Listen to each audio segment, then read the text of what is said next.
an Airwave Media Podcast. This episode is brought to you by HP Plus. In a world full of smart devices, isn't it about time your printer got smart too? Now printing is smart with HP Plus, and the HP Smart app is how it all happens. You can print from your phone with just a tap, no matter where you are, even from your garage/home office/yoga studio. Huh, that is smart. HP Plus. Learn more about smart printing at hp.com/smart. There must have been something that Richard Nixon admired about Woodrow Wilson because he took his desk. He had used the Wilson desk as vice president in his EOB office next to the White House. Wilson had said, "Men of ordinary physique and discretion cannot be presidents and live, if the strain cannot be relieved." It's not shocking that Richard Nixon felt commonality. Wilson was the symbol of America in the world. And for somebody Nixon's age, it was the symbol of an America that didn't shrink from the world, a powerful one. The funny thing is that as a White House note indicates, later research indicated that the desk had not been used by Woodrow Wilson. It was the desk of Henry Wilson, VP under Ulysses Grant. Immaterial if he knew the fact he and his desk would upend foreign policy with the cards that he had been dealt as president: a close election, a divided country, an unpopular war, a peace process, an uneasy one, trying to end that war. He had plans, and he had a Secretary of State, William Rogers, to execute those plans as normal in a presidency, but... As we discussed a few weeks ago, towards the end of January, you might not go public with the October plan and put it before them if it were a new plan. Nixon, by now, schooled. You don't use the actual rank, so he found his man in Henry Kissinger. Not really of Washington, but of Harvard. No, they aren't interested in who did what to whom. Kissinger was advising Nelson Rockefeller, and in the primaries called Nixon the most dangerous man in America. No matter for Nixon. He later started advising Nixon and the State Department under Lyndon Johnson at the same time.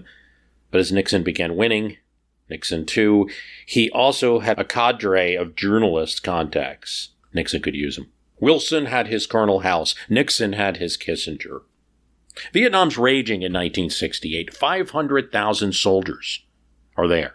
30,000 have died by the time Nixon takes office. We can now put that in more perspective. It's enough to reach communities all over America, those deaths. Most Americans want it stopped. At the point he takes the presidency, one of Nixon's advisors is already going to say, the American people had already made the determination. We'll get to that later. Lyndon Johnson stops the bombing in North Vietnam right at the tail end of the 1968 election to get the peace talks going. He doesn't think it's an election ploy, Lyndon Johnson. He thinks he's just following the timing of events and what they took. They're squashed when the South Vietnamese won't go along. We know now that Anna Chennault, directed by John Mitchell of the Nixon campaign, helped persuade South Vietnamese senators to stall. It's also true that the South Vietnamese may not have needed a reason to stall. Perhaps Chennault gave them a little extra confidence about who was coming to the presidency next. Perhaps they're going to do what they're going to do, but we know that happened. So it's not just totally Nixon taking over blind. He's actually determined what's on his plate as president of it. And that should be part of always of the history and always is here when we talk about these events. It's said that Nixon won the 68 election claiming to have a secret plan. And I got to tell you, this is one of these things I learned during this podcast, just like I hope you do. All right, we're both learning together a bit. Initially, I was going to write this line. I had one line. Nixon had a secret plan because it said so much. But he didn't exactly. And the Nixon Foundation's right to point out that he never says these words. Rockefeller said it of Nixon that he had a secret plan and wouldn't reveal it. Nixon did say his administration, though, would end the war and win the peace. So you could infer that implies one has a plan. If they're running for president and saying they're going to end the war and win the peace, they must know how to do it. He tells a reporter who asks him about a secret plan, if I had it, I'd give it to Johnson. So he's fairly upfront about it. The other thing to deal with this secret plan thing is that he does speak to editors off the record during the 68 campaign and tells him, basically, his secret plan. He will meet with the Soviets. He will meet with the Chinese to try to leverage the Vietnamese, and he will Vietnamize the war, un-Americanize the war, you could say, pull American troops out and have South Vietnamese fight for their own country. It's all off the record. That doesn't get quoted, but it could be where you got the whole secret plan. Nixon wins that 68 election. He gets his chance, takes over from Johnson. Johnson is allowed to continue the peace process as long as he can in the transition period. Nixon doesn't interfere. The Democrats' last days go nowhere. All they can agree on between the South Vietnamese and the North Vietnamese of the United States is the table that they're going to meet around in the Paris Peace Conference. Now, here's another it's a little bit of a canard, right? Because the table thing, because it really is meaningful. In other words, the North Vietnamese want the North Vietnamese government and the provisional government, Viet Cong government, that they believe exists in South Vietnam at the current time. South Vietnam and North Vietnam are fighting. South Vietnam does not have control over all of its territory. There are pockets that are controlled by Viet Cong, and there is fighting all the time and guerrilla attacks all the time everywhere. So that table has to do with that, where people are going to sit. And Averell Harriman basically works out a compromise that there'll just be a standard two tables facing each other, and we won't acknowledge the North Vietnamese, but they can come sit with you with this kind of thing. And that at least stops the peace accords from being thrown off, but there really isn't significant movement.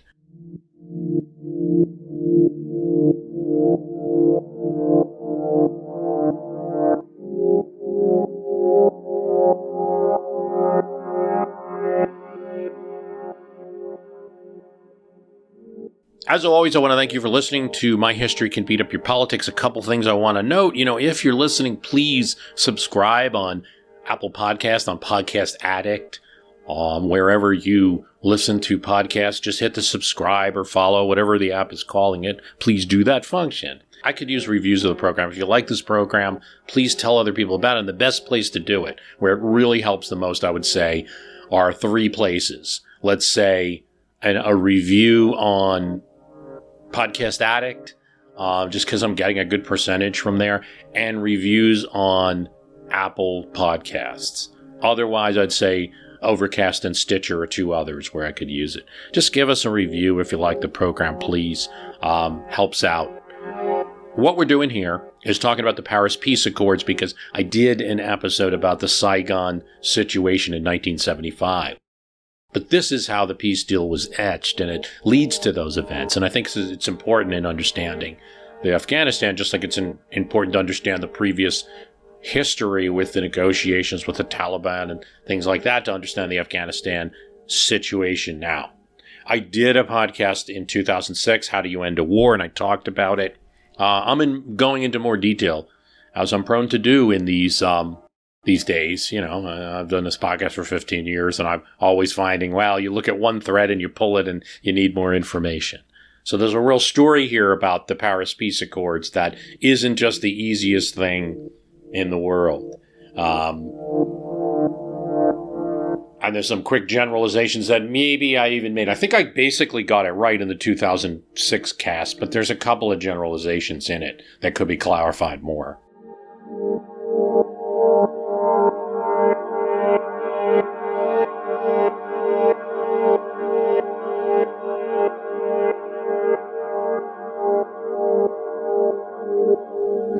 Senator Dirksen, Mr. Chief Justice, Mr. Vice President, President Johnson, Vice President Humphrey, my fellow Americans, and my fellow citizens of the world community, I ask you to share with me today the majesty of this moment. In the orderly transfer of power, we celebrate the unity that keeps us free. Upon taking office, Nixon moves immediately, tells Ho Chi Minh, alive for a few more months into 69, Nixon's first year, that he is interested in serious talks with the North Vietnamese, but insists he wants an honorable peace. And he defines what that means. Peace with honor means that South Vietnam must exist. It must be autonomous. Kissinger writes the same in Foreign Affairs. He asks critics of the new administration to give us time. He also gives a prescient warning, unilateral withdrawal from Vietnam, just the U.S. leaving. Or, this is key, a settlement that unintentionally amounts to unilateral withdrawal, just the U.S. leaving, will lead. You get the sense there that there's hope of ending the war soon, new president, less baggage, the table resolved. Paris talks begin 5 days into Nixon's first term, but 20 days later, the Viet Cong attack 110 targets in South Vietnam. And Nixon threatens to resume bombing. Well, the peace talks are going nowhere. He's doing something else. Nixon is reducing the troops in Vietnam, the amount of troops. It's the first time this has happened. U.S. troops in Vietnam peak at 530,000 in April 1969, really the result of Lyndon Johnson's policies. Nixon will pull 25,000 out in July 69, his first year, 35,000 out in September, 115,000 total out his first year as president. It's an achievement, objectively. It's something in doing this podcast. I'm going to point out a couple of things that really should be achievements for Nixon. It's hard with Nixon because of all the negatives, but if any other president did this, it's a political risk for him to be pulling these troops out. Kissinger's always worried that every time he's pulling troops out, the enemy is going to look at that difference in force and take advantage in those points. But there's a few reasons we don't really consider Nixon the great war ender, and that's because, A, you have to consider American opinion was well ahead of even these steps Nixon were taking. If he pulls out 150, they want 500,000 out. Peace accords as well as discussions take a long time, much longer than Americans expect, so they're not going to grade him too well on that. And then, see, Nixon actually escalates, as we'll discuss, while he's removing troops. But yes, opinion is against. There's 250,000 protesters in his first year in Washington, D.C. Life magazine, in a big protest in Washington, D.C., Life magazine prints the 242 Americans killed in 1 week on the front page of its magazine, a visceral reminder of this cost. 300 Harvard students take over the Harvard administration building and kick the administration out in sit-ins that will be mirrored across the country. This is all happening as Nixon's taking office. Peace accords are delayed, they're dragged. Ho Chi Minh rejects Nixon's first offer. And that letter that Nixon writes to Ho Chi Minh rejects it. Nixon wants to escalate. He wants to do something after seeing no movement in his early first term, but he can't do it in public.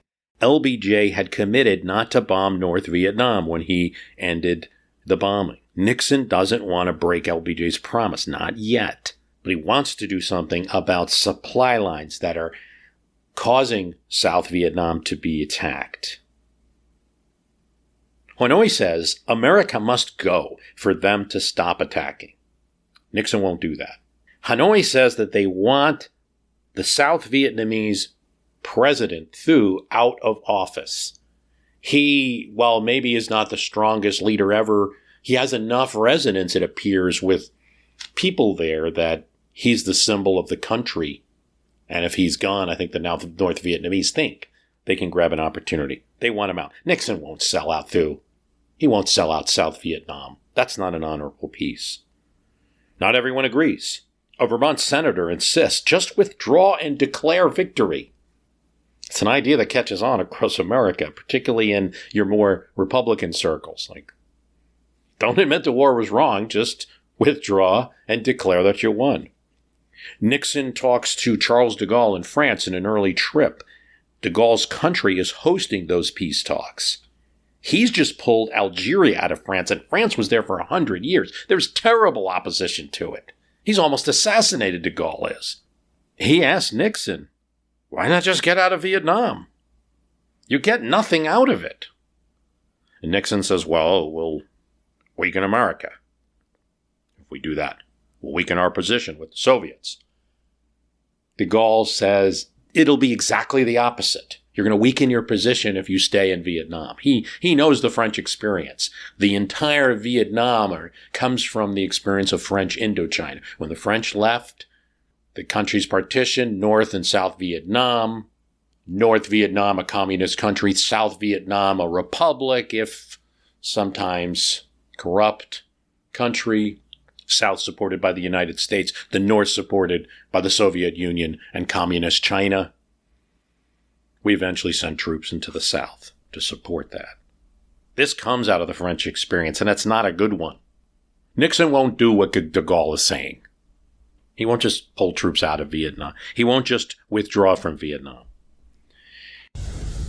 Rather than submitting a laundry list of various proposals, we have laid down those things which we believe the other side should agree to and can agree to. His first press conference, he tries to negotiate by TV. He's not going to go meet with the North Vietnamese right now. The restoration of the militarized zone as set forth in the Geneva Conference of 1954. Mutual withdrawal, guaranteed withdrawal of forces by both sides. The exchange of prisoners. All of these are matters that we think can be precisely considered and on which progress can be made. Mutual withdrawal from South Vietnam, he says. He offers U.S. withdraws, so do the North Vietnamese, and a prisoner of war exchange. Hanoi rejects this. At this early juncture, Nixon doesn't appear surprised by it. It's a negotiation. Nixon is familiar with this. He's got some CIA info, possibly reliable, that Hanoi knows Nixon is under less pressure than Lyndon Johnson was. Now, where we go from here depends upon what the other side offers in turn. He comes up with something else. He works out with Rogers and Kissinger and others the madman play. Let him know I'm a madman. I'll do anything. After all, Nixon had a reputation of exposing domestic communists in the 50s, of attacking red candidates, of being a hardline anti-communist against the spread of communism in the world. He has a rep. He tells his staff, let the North Vietnamese, let the Soviets, let the Bulgarians, whomever you talk to, that are going to relay a message perhaps to them, that this guy is a madman. He's unpredictable, Nixon. He could do anything. Tell him his hand's on the button. Say that. This policy is not really effective. Ho Chi Minh has beaten the French. They're used to fights, threats, intimidation attempts. Very little is obtained from this type of strategy. As 69 moves forward, North Vietnam attacks the center of South Vietnam using Cambodia as a vehicle. Nixon bombs North Vietnamese troops on the Vietnam side of the border in response. And he wants to do more. He wants to attack the supply lines themselves, but they're in another country. What can he do? Cambodia is a sovereign nation. Prince Sihanouk is head of state. He's a little too comfortable with China and the Soviet Union, but he also talks with the U.S. He is supporting the arms traffic going through his country. Nixon looks, can we bomb his country anyway? Well, Rogers and others say, you're going to stir up domestic trouble, even more protests than you have now, if you do that. Can we bribe him? They ask the CIA. The CIA figures he's making more money on the arms traffic than you're ever going to be able to bribe him for. Shelve it for the moment. Nixon's next tact is to work with the Russians, really at this time we'd say the Soviets. Can't use those terms interchangeably, except remember that the capital is always Moscow and the center of gravity there. And it was very common in American times that we're talking about to say the Russians, the Soviets. Asked Kissinger to meet with Dobrynin, the ambassador, to link Vietnam to what the Soviets want, arms control. There's limited receptiveness to this. Also, Kissinger doesn't like the idea, and he's dragging his feet a bit. Nixon doesn't think that the Russians really have control over Hanoi, which he's probably right on. Nixon never agrees on this. Nixon decides on a way around Cambodia, secret bombing that the U.S. will not announce. We'll bomb, but not let anybody know about it. Usually, if America does something, it's broadcasted in all the newspapers, right? So he's just going to do a lot of bombing, but not tell anyone about it. They'll get the Prince of Cambodia, who's already having trouble with rebels in his country, to kind of agree. He doesn't need to be bribed, just kind of talking with the U.S. And he can't stop the armed traffickers, but he's also going to play nice with the U.S. Operation Breakfast begins. B-52s bombing Cambodia supply lines. The chiefs tell Nixon it's a success. They're especially proud of the secondary fires it causes. So to some degree, Nixon calls this one right operationally speaking because the Cambodians and the North Vietnamese, unlike what Rogers warned them, don't talk. They don't let anybody know. To do so would mean they'd have to reveal their own border activity and plans and not look so good in U.S. and world opinion. Or should have let them have it again, Nixon says. Crack the hell out of them. When Moscow rejects linkage or fails to embrace it, Nixon indeed launches more bombing raids. It's all in the first year of his presidency. Operation Lunch. 90 VF-2s hitting Cambodia and causing 150 incendiary explosions on their supply lines. The New York Times get winds of these attacks. The White House denies. They go with a story even on their front page, but it's unconfirmed, not picked up by other media. Nixon launches 4 more attacks into Cambodia, bombing attacks, snack, dinner, dessert, and supper. The whole thing is called Operation Menu. Someone at the Pentagon is hungry. Or maybe it's just Nixon. The 1969 raids officially are secret for 4 years. That's how Nixon's first year goes. No quick peace, and I don't know if he expected it. I think maybe he did. Maybe Kissinger did. I don't think he's tremendously disappointed in that first year. I think, I'm going to talk about this a bit in this cast, and it came out during this research. I'm just reminded of it, that we always got to look at the kind of the two Nixons, as a Nixon as president, and then the fact that we have all this personal communications of him that we don't have with other presidents. Do we hear every minute of Barack Obama in the office, or every minute of Bill Clinton, and the frustrations that they all felt? Are we reading too much sometimes? I think Nixon also was an experienced negotiator and probably looks at this first year as, oh well, But there is one factor to consider. 1970 brings something else. His approval rating is dropping. It was in his 60s in his first year, and presidents then really did earn higher ratings. So Nixon coming in with just a minority of the popular vote, which has now happened in a lot of other presidential elections, it happened then because it was a 3-way election, doesn't have the confidence of everybody. So he's been in his 60s the first year. Pretty good considering Vietnam's going on. Now it's in the 50s. By March 1970, 53%, this is Gallup, approve of the job he is doing. The public is tired of Vietnam and wants it wrapped up. This may not be completely fair on Nixon and their desire to do this right now. He can't just snap his fingers and do things like this. But 48% approve of his Vietnam policy. So that's even lower than his approval rating by March 1970. The administration is eager to push back on criticisms as the stuff of hippies and hysterics. But even friendlies within the administration, Al Haig warns, can't ignore the anti-war group. You can't keep prosecuting the war if the ones prosecuting the war are sent home by voters. And Nixon knows this. It's on their radar. And so it's the clock. It's year 2 of the second term. Nixon and Kissinger think alike. New playbooks. Don't follow conventions. They are suspicious of each other. Nixon complains about him to Haldeman all the time. The other aides leak stories about him, keep a watch on him. They fear that Haldeman is going to leak stories about the administration, and they fear his knack for self-promotion. Kissinger just as much. He's not in a kind of permanent or not a cabinet job, right? That's William Rogers. So he gets a little jealous when, I don't know if that's the right word, but sort of works, when Nixon discusses anything with Rogers. What did he say? What did he say? What does he do? He wants one-on-one with Nixon. Kissinger, in fact, is a national security advisor. Could be replaced any time. Bring in another advisor. Don't even have to talk to Congress about it. Or, more importantly, as things happen in the White House, secretly canceled. So these are the factors. The reality is, Secretary of State Rogers in the Nixon administration, Nixon has made him all but a figurehead. He's the guy that meets with Japan.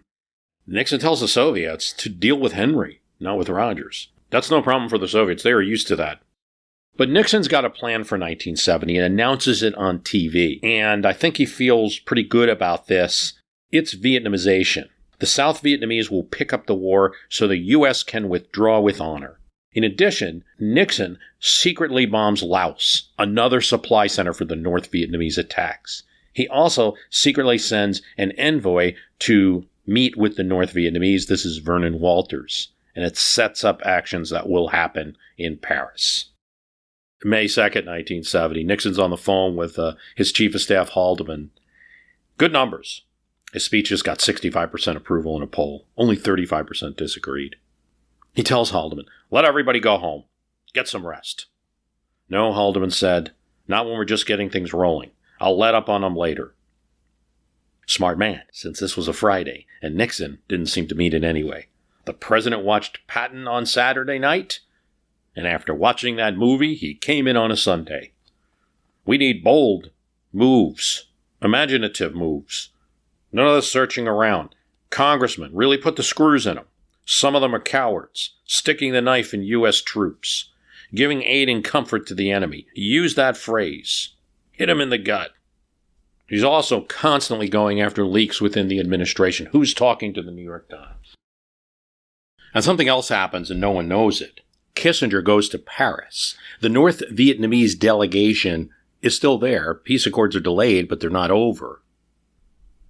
Le Duc Tho, a member of the Politburo, a significant revolutionary, is there leading the delegation. Now that's important because that means the North Vietnamese are taking it seriously. This is a guy who spent time in French prisons, who was a big part of the revolutionary movement. And he meets with them. Kissinger describes the room with this dingy carpet and meeting of these people. They're just insistent on their policies. They're used to negotiations. They're used to conflict. His aide Winston Lord says there was really very little change. Kissinger wires Nixon that we're still very far apart. These meetings take on a little interesting nature and get close to being caught, but they come up with a clever ruse. So, and this is actually the next year when there'll be more of these meetings. Le Duc Tho is in Paris. Kissinger visits Paris. And the press is upset with Kissinger because it's like, here's the North Vietnamese counterparts, and you're not even meeting. You're in the same city. And then they see Kissinger in a Paris cafe with this lovely blonde-haired woman who used to work for ABC News. And, you know, it's really, there's this kind of low-level outrage among the press that they're not meeting. Well, secretly what has happened is Kissinger has slipped out the back door of his residence. His other aides are, as far as the press is concerned, visiting the Eiffel Tower. Kissinger actually gets in a car, picks those aides up after they've, convinced the press that they're touring the Eiffel Tower enough, brings them to the safe house where the North Vietnamese are, and they meet. The press was pretty mad at us, Winston Lord says. There's more meetings through the second year of Nixon's term with varying results. Sometimes, as Winston Lord describes it, Le Duc Tho has a headache. Other times he seems to open up and talk more. We knew when he had a headache, we weren't going to get much. But in reality, it always seems to be the same position. They want the South Vietnamese President Thu to go. They want unilateral withdrawal of United States troops, and they want a coalition government in South Vietnam. Their friendly, provisional communist government, the Viet Cong, and the South Vietnamese, a coalition government. That's their proposal. Winston Lord notes they really don't move much off this, even as we keep having these secret meetings. In April 1970, Nixon makes the decision to make his invasion, bombing, and ground invasion of Cambodia public. It is immediately followed by the shootings in Kent State and an enormous protest in Washington, D.C., the greatest that they've seen since the Vietnam War started. 400,000 people, students from all over schools where there had been sit-ins and other protests, where classes and sports have been canceled, show up in Washington, D.C. Haldeman says now, Nixon's sleep, very disturbed. When Nixon announces the invasion of Cambodia, he concedes on 2 points as well. Hanoi doesn't have to withdraw to restart the talks. We just need a ceasefire. And Nixon proposes a new peace conference, perhaps led by the UK and Russia, as well as the US and North Vietnam. They go nowhere. They try, but they can't get the Soviets to commit to a summit with the United States. North Vietnam strings along more, and Nixon, as an old college football fan, probably knows how to read a clock. In 1970, it's effectively 2 years. He does badly in the midterms of 1970. This is not a good sign. There's a number of Democratic presidential candidates vying to replace him. By 1971, his approval slips below 50% for the first time, and disapproval of Vietnam policy above 61%. They never really moved, Winston Lord said. Overall, there was little cooperation or movement over any of this time. So much of it might have been internalized. We thought we heard something different in what they were saying. Reality was, Lord said, they seemed to just be listening to us to see if we were coming any closer to their position. The Vietnam War effort suffers a blow when Lieutenant William Calley is convicted of premeditated murder in a military court for the events in the village of My Lai. Premeditated murder. Nixon allows him to serve his sentence in barracks while awaiting appeal. He'll be pardoned eventually. Still, it's just one more blow, morally, against the war effort. The North Vietnamese seem to know that domestic approval is eroding in the United States. The North Vietnamese ask Congress now to set a withdrawal date. They're going over Nixon's head. Nixon should be a peacemaker, but the public is so far ahead of him, as we already said, and more in 1971 than they had been in 1969. Protests are frequent and large. A young veteran appears before Congress and asks, he's a veteran, not some hippie protester, and he asks, how do you ask a man to be the last to die for a mistake? Even President Nixon thinks, watching it, that John Kerry is a very effective speaker on TV. He tries to counteract it. He tries to meet with some students. It goes nowhere. He curses them to Haldeman, the jackasses. Why do I have to meet with them? Now Congress acts, taking several votes on withdrawal from Vietnam.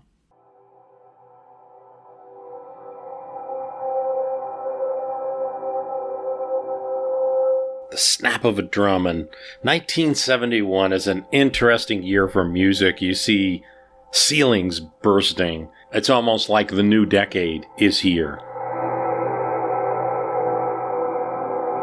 The snap of the drum, and Wake Up Maggie, I faces singer Rod Stewart with that song and that piercing mandolin. So different. Marvin Gaye switches up, writes his own songs and writes songs about the environment, race, war, and peace. He doesn't beat on a drum or scream war. It's just the question, what's going on? Carole King's Tapestry. It's too late, baby, now. It's too late. Though we really did try to make it. Different perspectives than what we've been hearing on records. The Rolling Stones guitarist Keith Richards misses his son Marlon, and he turns it into a line. Wild horses couldn't drag me away. Mick Jagger rewrites it, and the band turns it into a hit. At 8512 Santa Monica Boulevard, Jim Morrison and Ray Manzarek and the Doors record an album in 6 days. They get help from Elvis's basement. Morrison is an Elvis fan and a crooner, and he sings Mr. Mojo Rising in the bathroom. He speaks it. He hurls it, Mojo Rising.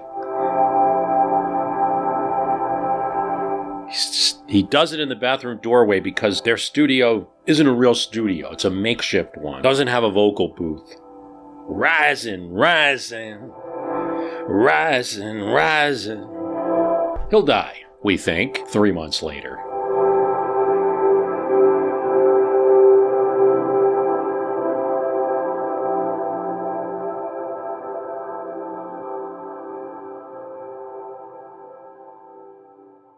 A new approach in Vietnam is on the table as 1971 opened. Vietnamization, announced last year, is going to be put to a test in attacking the supply lines that are feeding attacks on South Vietnam. But there's an issue. If you want the supply lines, you got to go into other countries. That's what the North Vietnamese are doing. They're going around the demilitarized zone and going through Laos, through Cambodia. By the time you're getting to 1971, something's happened in Cambodia. The prince has been overthrown, probably with U.S. help. And that government, that new government, will not allow North Vietnamese in. In fact, the whole government, the revolution is founded on not cooperating with the North Vietnamese. Cambodia is closed. Now they've got Laos. They've still got Laos. And Laos is an old supply route going all the way into the 60s, so it's a problem. By congressional amendment, U.S. troops cannot operate in Laos. So the South Vietnamese army will. This is a test of the new system.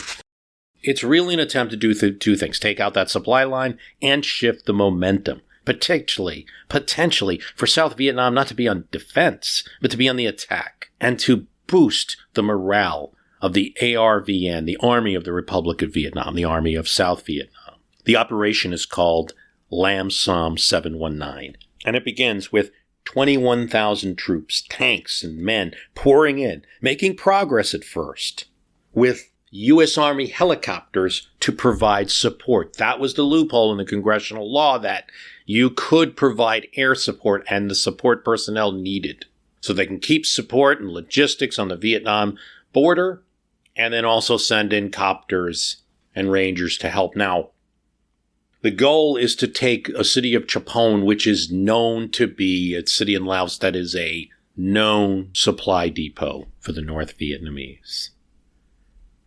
And to take it, they're going to take, and this is kind of funny for somebody coming from Jersey, probably 1,000 other states, a road called Route 9 through Laos to get there. It's formidable terrain all around, though. And something else is going on. North Vietnam has spies in South Vietnam. In fact, the president himself, one of his assistants, is a spy. They know this operation is hit. They know that they're going to be attacked, buttress up with reinforcements. The first wave of B-52 bombers comes to clear the area around Laos. The troops are gone. They then reappear. The U.S. knows that they know because they intercept a radio broadcast of North Vietnam that says, "The enemy may strike at our cargo system. Prepare to be mobilized and hit the enemy hard. Be vigilant." Still, one thing that North Vietnam doesn't have as much of, at least in any meaningful way, is helicopter support. And that's going to be the key to this operation. Plus a lot of tanks. It can't be matched by the enemy. And they start making progress. But about 20 kilometers inside Laos, it bogs down.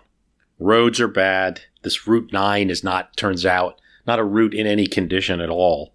It really should have been known better. There's miscommunication, lack of interpreters between the English and the Vietnamese.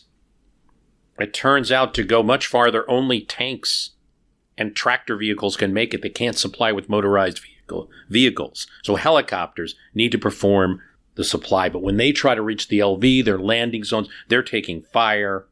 One pilot says it's a traumatic event, life-changing event for every pilot. Every helicopter that goes in is getting hit.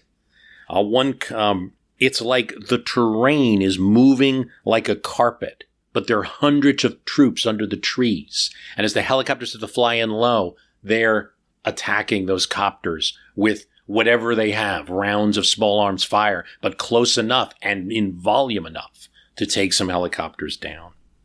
6 days in, there are questions even in Washington, D.C. Is this operation stalled? No, says Defense Secretary Melvin Laird. It's just a pause of Lam Sam 719.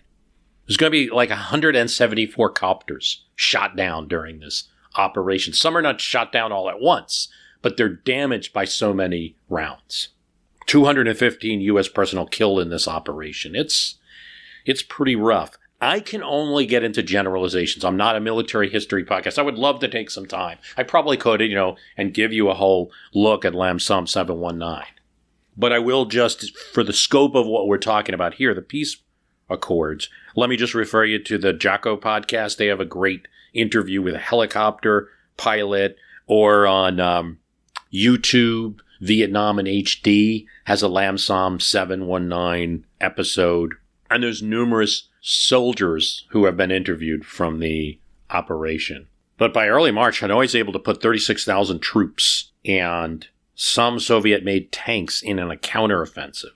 They are doing serious damage to the Army of the Republic of Vietnam and to the supporting copters and equipment. What eventually happens is the South Vietnam take that city of Chapon, that at this point, it's a city that's not of importance really logistically. We think it's abandoned by the North Vietnamese anyway. But by taking it, reaching it, it's kind of it allows Thu to withdraw troops. They retreat in April after a desperate fighting retreat. Now to get to South Vietnam. South Vietnamese army may have lost as many as 4,000 people. But how it's reported in the U.S., Nixon reports on TV, tonight I can report that Vietnamization has worked. By June 1971, Nixon is banging on the Woodrow Wilson desk, audible to Kissinger and Haldeman, who are in the Oval. If we can't get a breakthrough, it startled both of them. If we can't get the Soviets, the Chinese. Both have been contacted and thus far aren't agreeing they should help with America's problem. I'm going to play the whole card. Take out the dikes. Level the country. Both men knew better. Nixon was letting off some steam. He wasn't about to attack the civilian population of North Vietnam. The international criticism that would come. It would put them in a worse position in the peace accords, and he knew it. Still, he was looking for that something. June 1971. Congress acts. Congress has had enough.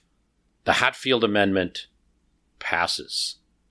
Mark Hatfield, is the majority leader of the Senate. He's no small individual. Senator from Oregon. Calls for Vietnam withdrawal in 9 months. It passes 57-42. This is not a small margin. Nixon is livid. He calls Hatfield. We've made breakthroughs in our negotiations, he says. It's all ruined now.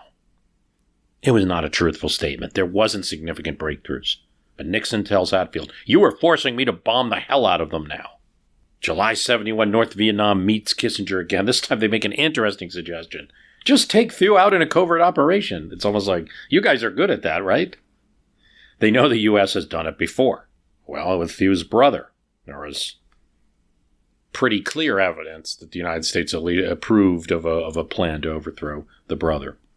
The North Vietnamese ask Henry Kissinger back. Good news, Nixon thinks.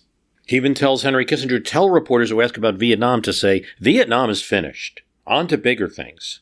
Russia and China. The administration at this point in July 15th, 1971, announces that Nixon will be visiting China and that negotiations have been going on between the U.S. and the People's Republic of China. Just this announcement doesn't, by the way, have an immediate impact on Nixon's approval rating. That's not going to happen until the actual visit happens and how it's executed, because I think there's still some disbelief, even though there's shock about the announcement. And then there is a little bit of eroding of support on the right of American politics because, at least initially, because of this announcement. North Vietnamese ask Henry Kissinger back for several meetings in 1921. In one of them, Henry arrives with a 6-point plan, but has little occasion to use it. The North Vietnamese do not move too much, aren't interested. The difference between Henry Kissinger's plan that he now has in the later part of 1971 and previous offers is that he will now settle for North Vietnamese troops not leaving the country. And this is a very important distinction to the whole thing, that where we're going to get to the end point. But this doesn't cause a thaw at all right now. His 6-point plan is still dead on arrival.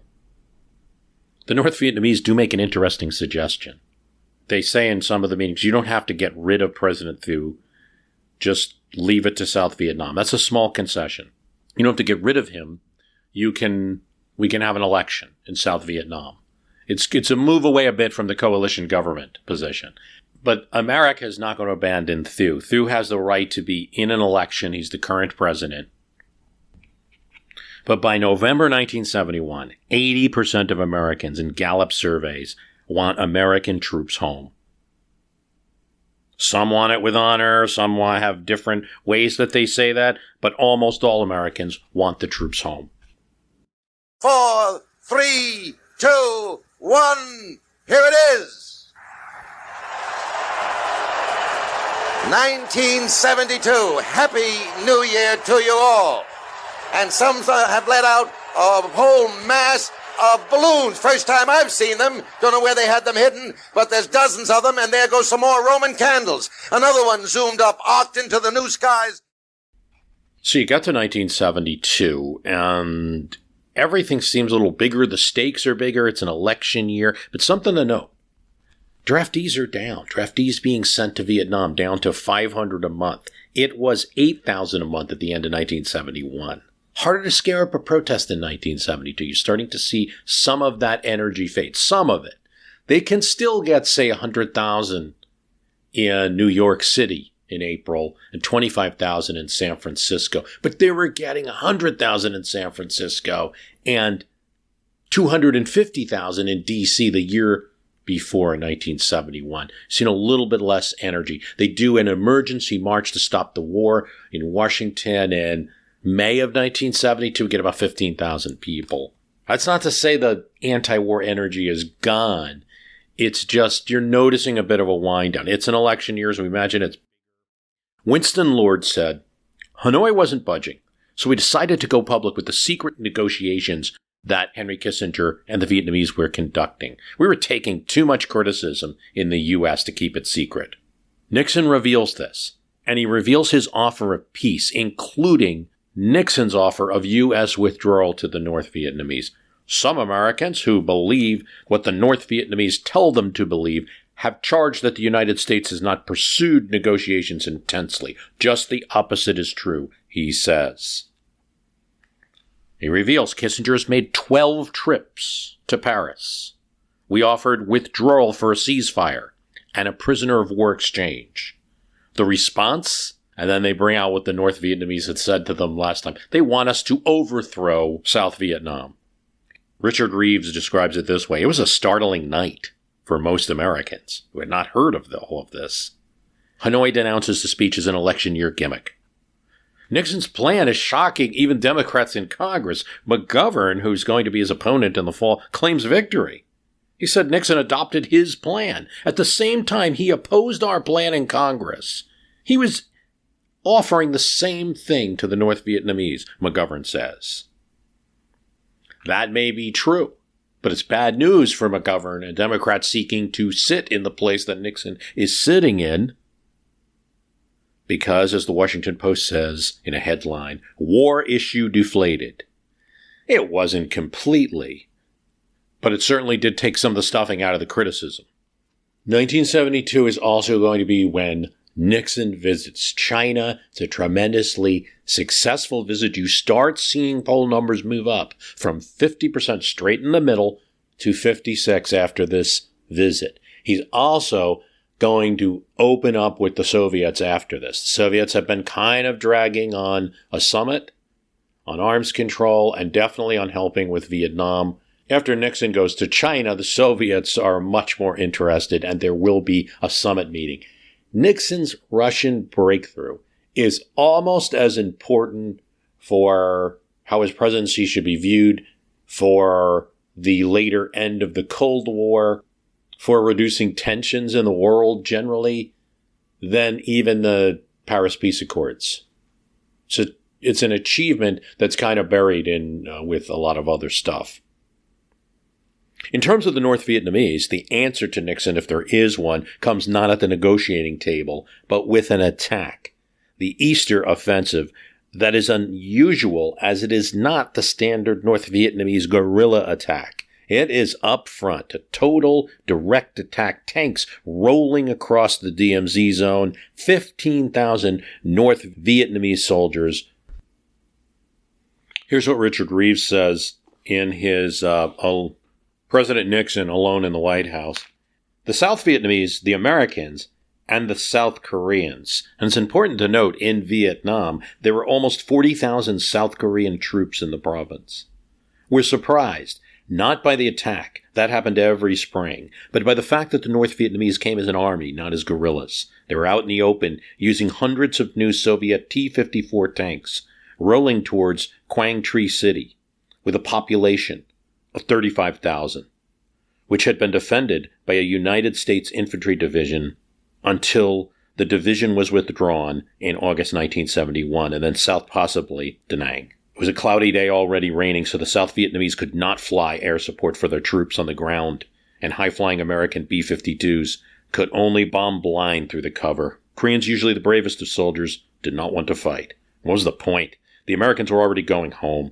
Only 85,000 or so American troops remained in the South, and there were no large American combat units left in the country. By Easter Sunday, April 2nd, the North Vietnamese had taken half the province. At the same time, North Vietnamese were moving in the Central Highlands, and Viet Cong units were moving on old U.S. fire bases in the Mekong Delta near Saigon. The president was frantic. insisting the weather was good enough to fly and accusing the Joint Chiefs of using the clouds as an excuse. On April 4th, he told Haldeman, "The bastards have never been bombed like they're going to be bombed this time."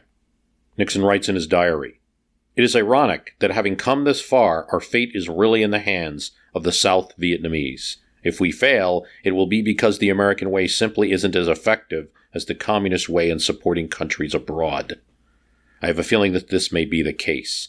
We give them the most modern arms, we emphasize the material to the exclusion of the spiritual and the Spartan life, and it may be that we soften them up rather than harden them for the battle."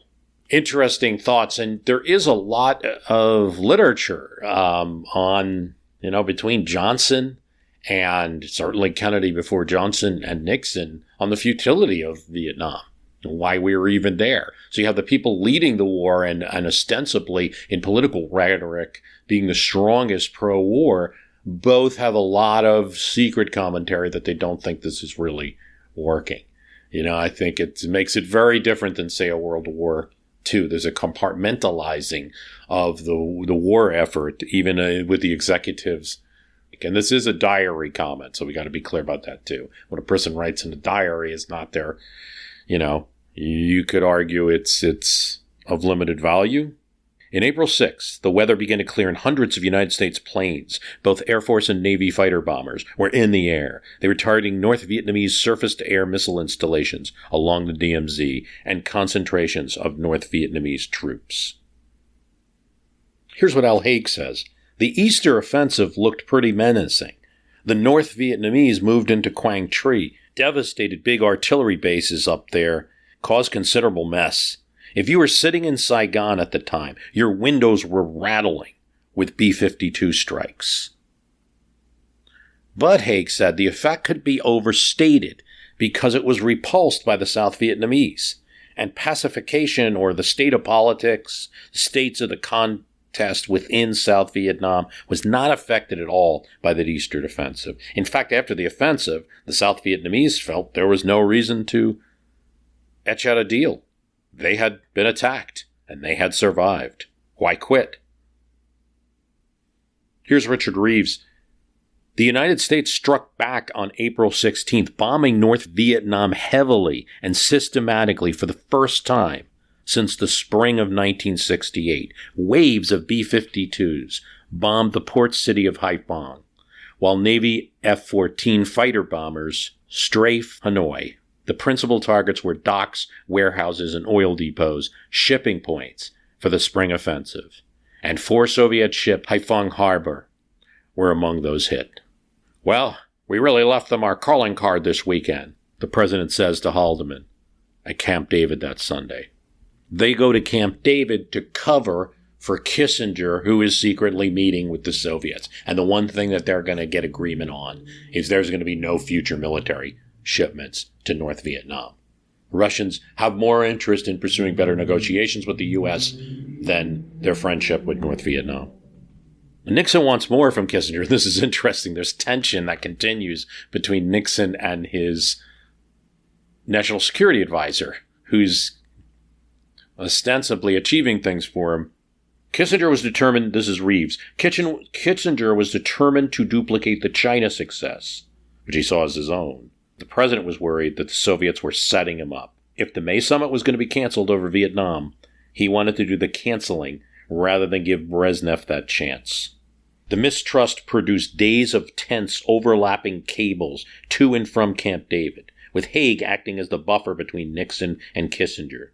Kissinger's first communication includes, "Brezhnev wants a summit at almost any cost. He swears he knows nothing of Hanoi's offensive." Nixon says there could be no back down with Vietnam, and tells Kissinger, "You should be aware that the president has received results of a Sindlinger poll, which indicates his popularity has risen since the escalation of fighting in Vietnam.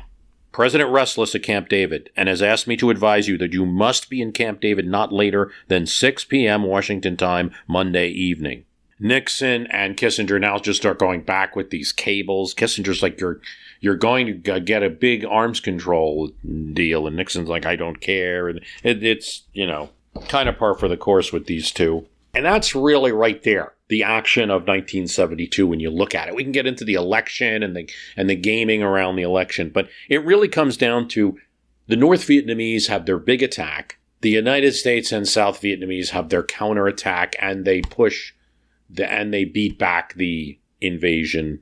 It's on October 12th, 1972, that Kissinger strikes a deal with the North Vietnamese. They contact him. They want to meet again. Winston Lord says, "We went over to Paris for this meeting in October 72, and we were given a present. Ceasefire in place, release of POWs, government of reconciliation." They dropped their political demand for Thieu to not be in power anymore in Saigon. It was the break we were looking for. They had dropped the political demand they were making for years. The terms are closer to these final peace accords. Both sides agree to resupply support only. North Vietnamese forces in the country can stay. They back down on a coalition government, but go for something called a Government of National Reconciliation, which the Americans are going to do their best to keep as meaningless as possible. Thieu stays in for the time being. Border by arbitration, internationally, negotiation between the two countries. Kissinger's excited by the concessions. So is his staff. He crosses 6 time zones, which meant that he could deliver the news to Nixon technically on the same day that he etched the deal. When he does, Nixon loves it. "You've gone 3 for 3, sir," Kissinger tells Nixon, talking about good outcomes in China, Soviet Union, and Vietnam. It really is going to be true about 1972 that that's the case. And that's the reason Nixon gets a second term. Now, there's a little more events, but Nixon tells Henry, "I'll sign just as long as South Vietnam agrees, as long as President Thieu signs." It's an agreement keeping in power. Thieu will sign, Kissinger says. Prepare for a ceasefire by October 30th. Everyone's excited. But it doesn't work out this way.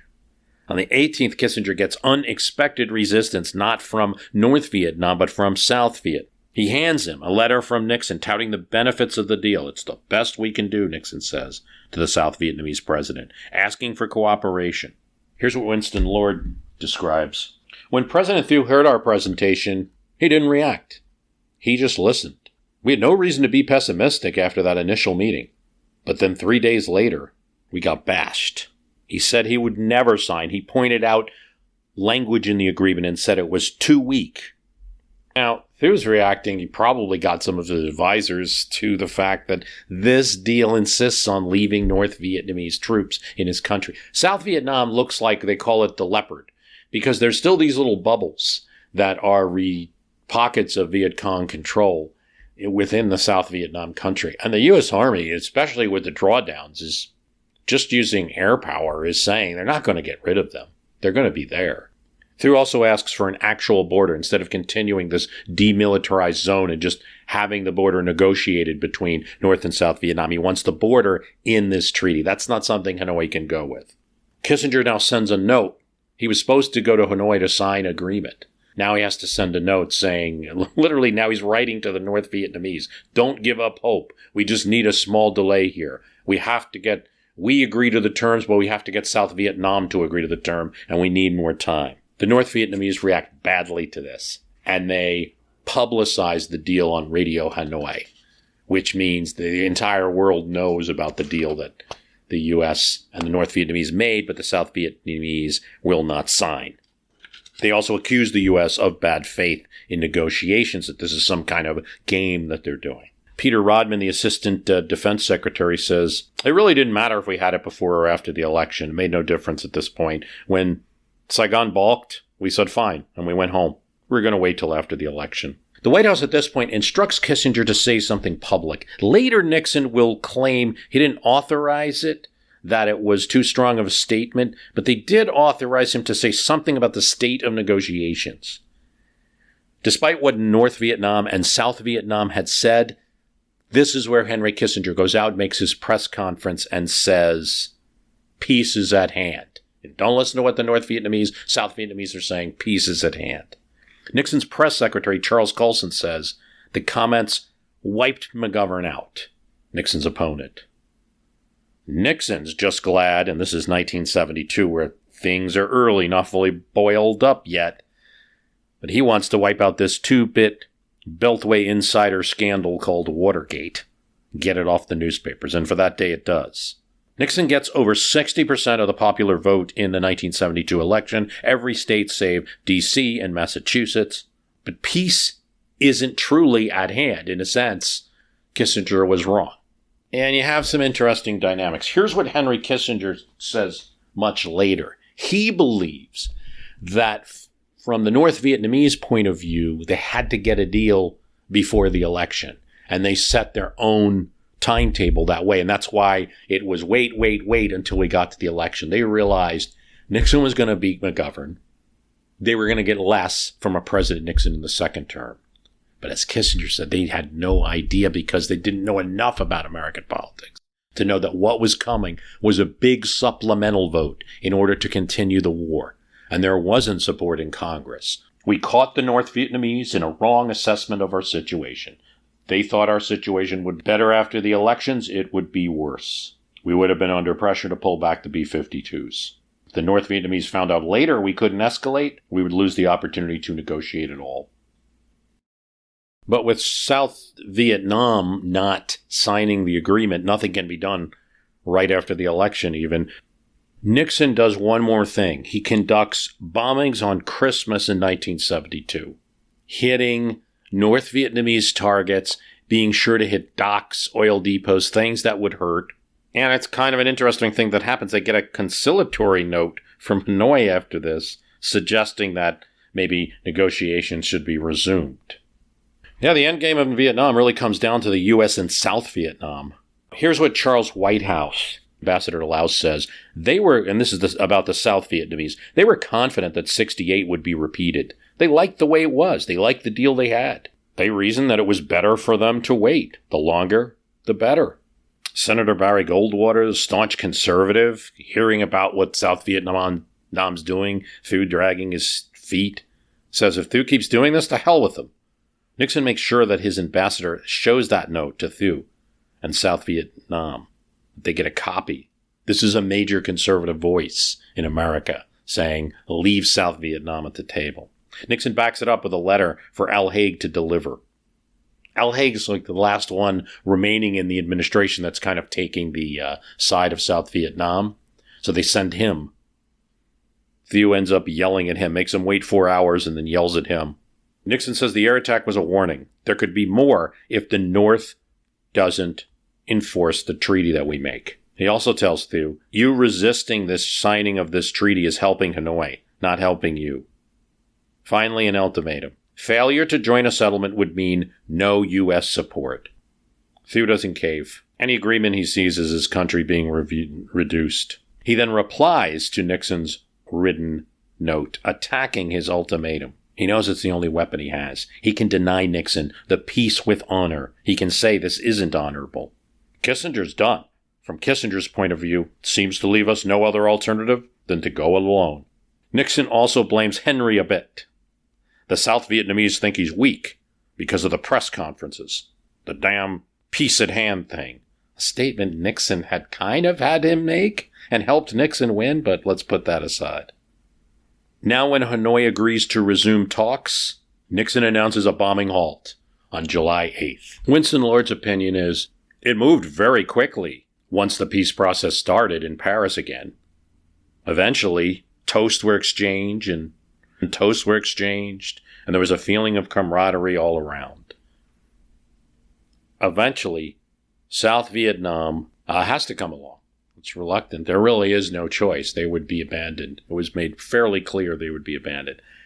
There is promises made to support and enforce the deal. I think it's important to note that one of the things that's going to happen, this doesn't get talked about much, but is that Kissinger and Le Duc Tho are going to have several meetings after the Paris Peace Accords are signed to talk about enforcing the deal. From Kissinger's point of view, it's Watergate and the heat up of Watergate in April and May 1973 that blows everything up and reduces the president's ability to start commanding a military operation as the North Vietnamese start violating some terms of the ceasefire. That's what gets them to Saigon so quickly in 1975. And that's one way to look at it. That's the Kissinger-Nixon point of view. Ford's going to adopt that view when he becomes president. I would love to do something to help South Vietnam, but Congress won't let me. On the other hand, those type of politics were pretty easy to read, and I don't think an extended military operation will be tolerated as you get into 73 and we already had a peace agreement. Okay, my main point in the podcast is to clarify the Paris Peace Accords, what happened, how they came about, as my last cast was on this topic, was on how do you end a war in 2006. But obviously then and now the point was, is it, as one admiral said, a kind of sham peace, a peace that was etched knowing that a collapse of this country, South Vietnam, was coming? The troops left in North Vietnam seems to be the greatest evidence of this. You have a deal which leaves enemy troops in the territory, the pockets, the leopard spots. Possibly different strategies would have gotten a deal earlier. Here's Peter Rodman, Assistant Defense Secretary. When President Nixon came to office, I think our options in Vietnam were already clear. The only issue was how we were going to get out. The decision to disengage had already been made by the American people. Would say a re-elected Johnson had secured a peace better than a newly elected Nixon. Yes, I think it's possible. Obviously, that's what the North Vietnamese feared about 1973, according to Henry Kissinger. Johnson wanted peace with honor, but wasn't as tied to the rhetoric in a political campaign that way. He didn't have to show off a different type of policy approach for 4 years, try something new. Could have just continued the process, combinations of bombing and bombing halts as carrots and sticks. But more importantly, Hanoi would know that they were dealing not with a new guy, but with the same leader still in charge. But here's what Lyndon Johnson does not get you. He does not necessarily get you China. I think it would be difficult for him to make such a reach out. Nor the Soviets necessarily in a two-term, but he did want to reach out to the Soviets. He even went out to a Soviet meeting during the transition period. So you don't know what he might have gotten there. You know, there would be an additional 20,000 casualties in Vietnam during President Nixon's term, and the war would be made a two-party war. Was the entire Nixon presidency just a stall out for a peace with honor that really came to be essentially what Kissinger had warned against in his Foreign Affairs article in the beginning of the Nixon presidency? Don't do a deal that's even inadvertently a withdrawal that's going to lead to the collapse of the country. It seems that any reasonable person, it seems to me that any reasonable person will look at a deal where there's 100,000 soldiers of the enemy left in a country and say, this is a deal that's really just allowing you to get out. But I did want to explore it in more detail. And, anytime you do look at something in more detail, you see some more possibilities. I want to thank you for listening. The website is www.myhistorycanbeatupyourpolitics.com. If you haven't left an Apple podcast review for us yet, please do. We're part of Airwave Media Podcasts. Go to airwavemedia.com for some great other podcasts. Thanks for listening. An Airwave Media Podcast.